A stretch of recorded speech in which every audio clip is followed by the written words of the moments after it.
Басуларда соғынып көтелгән трактор гөрелтүсе яңгырый. Район буенча уҗым культураларын һәм күп еллык үләннәрне тукландыру 100%-ка башкарылган. Туганьяк агрофирмасы быел да беренче ярдәм булып язгы чәчүгә кереште.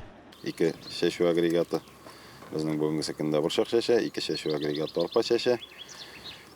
Бер чәчү агрегаты безнең бүгенге көндә сидерат чәчүдә эшли. Сидерат чәчү безнең инде бу муслим зонасында дип әйтик.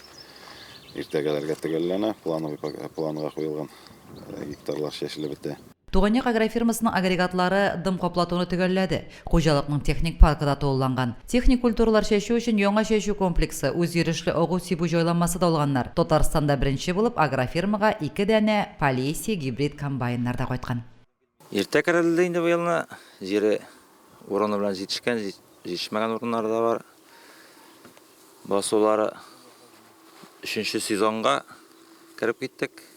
Агрофирма уңганнары 530 гектар мәйданда арпа, 262 гектарда горчица чәчүне төгәлләде. Бүгенге көндә механизаторлар язгы бодай, борчак һәм рапс чәчүгә кереште. Көннәр матур торганда агро чараларны тиз срокларда төгәлләргә ниятлиләр. Механизаторларның кызыксындыру чарасына килгәндә безнең инде каралган һәрбер механизаторларга индивидуальный эш төренә беренче урыннан башлап 3нче урынга хәтле группалап бүленгән кызыксындыру чаралары бар. Монда инде 50 меңнән башлап 30 меңгә хәтле өстәмә акча эшләрлек ниләре бар, мөмкинлекләре бирелгән.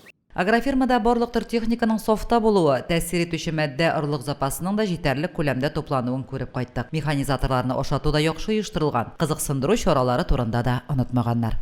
Лилия Шәймиева, Динар Нуртдинов, Мөслим телевидениесе.